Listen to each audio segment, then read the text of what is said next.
ایک واقعہ جس کا ذکر الزمن القادم کتاب میں ہوا ہے، عبد الملک القاسم کی کتاب ہے، یہ عربی کتاب ہے، اس کا اردو ترجمہ ہے۔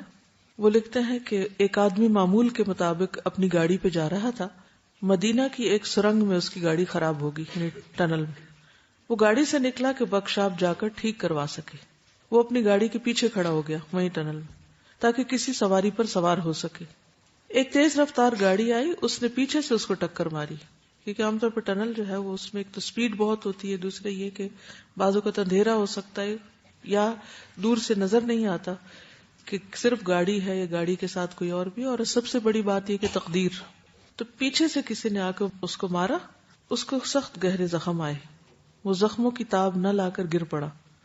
سڑکوں پر نگران پولیس میں سے ایک کا کہنا ہے، میں اور میرا ساتھی آئے، یعنی جو پولیس پیٹرولنگ پولیس ہوتی ہے، اور ہم نے اسے اپنی سواری پہ سوار کیا۔ ہم اس کو اسپتال لے جانے لگے۔ یہ ایک نوعمر جوان تھا، ظاہری حلیے سے دیندار لگتا تھا۔ جب ہم نے اسے گاڑی میں ڈالا، ہم نے سنا وہ کچھ گنگنا رہا تھا۔ ہم جلدی میں تھے، اس کی بات نہ سمجھ سکے، مگر جب ہم گاڑی لے کر چل پڑے تو ہم نے واضح آواز سنی کہ وہ قرآن کی تلاوت کر رہا ہے، اور اس کی آواز بہت خوبصورت اور تر و تازہ تھی کہ ہم حیران رہ گئے۔ حالانکہ صورتحال یہ تھی کہ خون سے اس کے کپڑے رنگین ہو چکے تھے، ہڈیاں ٹوٹ چکی تھی، لگتا تھا کہ جان کنی کی حالت میں ہے۔ وہ ترتیل کے ساتھ قرآن پڑھتا رہا۔ میں نے اپنی زندگی میں ایسی آواز نہ سنی تھی۔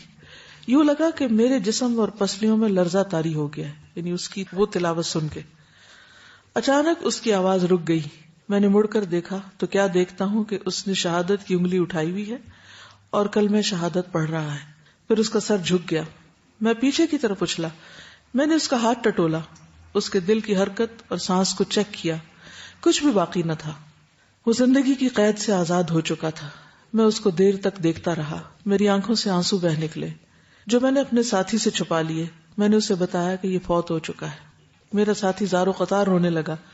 میں نے ایک لمبی ہچکی لی اور آنسو تھمنے کا نام نہیں لے رہے تھے۔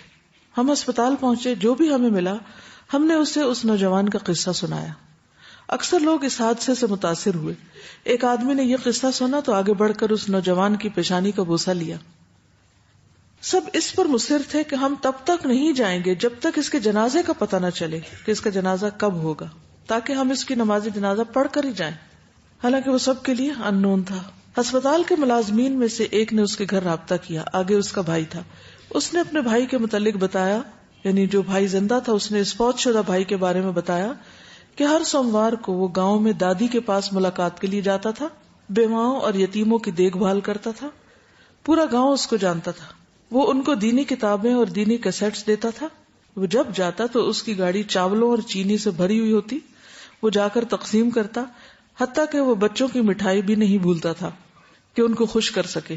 جو بھی اس کو سفر کرنے سے روکتا وہ اس کو منع کر دیتا اور کہتا کہ میں لمبے سفر سے فائدہ اٹھاتا ہوں، یعنی میں گھبراتا نہیں، میں اس کو انجوائے کرتا ہوں۔ راستے میں قرآن حفظ کرتا ہوں اور اس کی دہرائی کرتا ہوں، دینی کیسٹس اور لیکچر سنتا ہوں، اور میں اللہ کے ہاں ثواب کی امید رکھتا ہوں کہ مجھے ہر قدم کا ثواب ملے گا، کیونکہ نیکی کے راستے میں جا رہا ہوں۔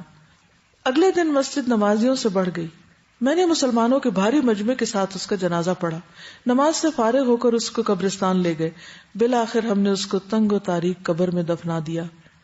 آخرت کے جہان کا اس کا یہ پہلا دن تھا، اور گویا کہ میرے لیے اس جہان کا بھی پہلا دن، کیونکہ میری بھی زندگی بدل چکی تھی۔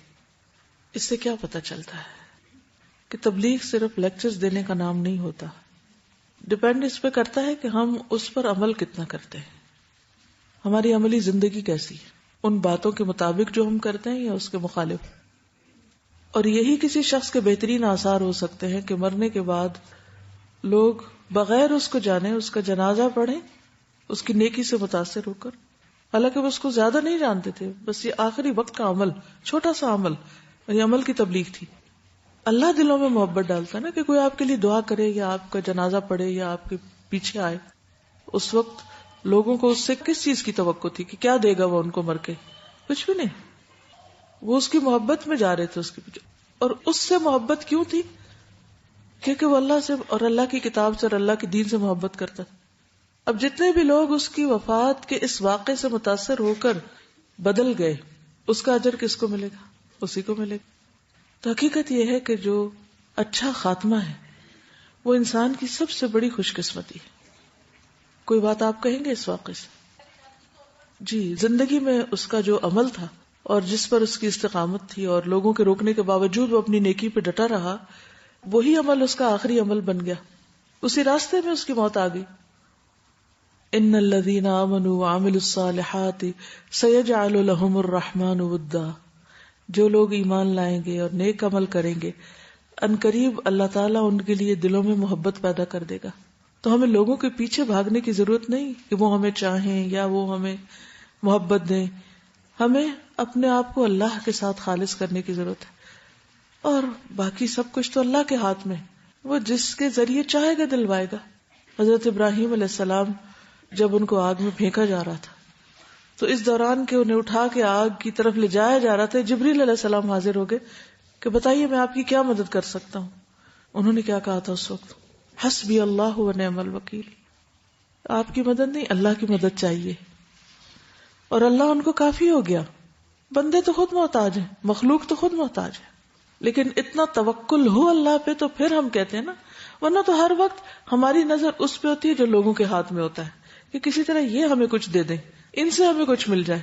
جبکہ سارے خزانوں کا مالک کون ہے؟ اللہ. اللہم لا مانع لما اعطیت ولا معطی لما منعت ولا ينفع ذا الجد منک الجد.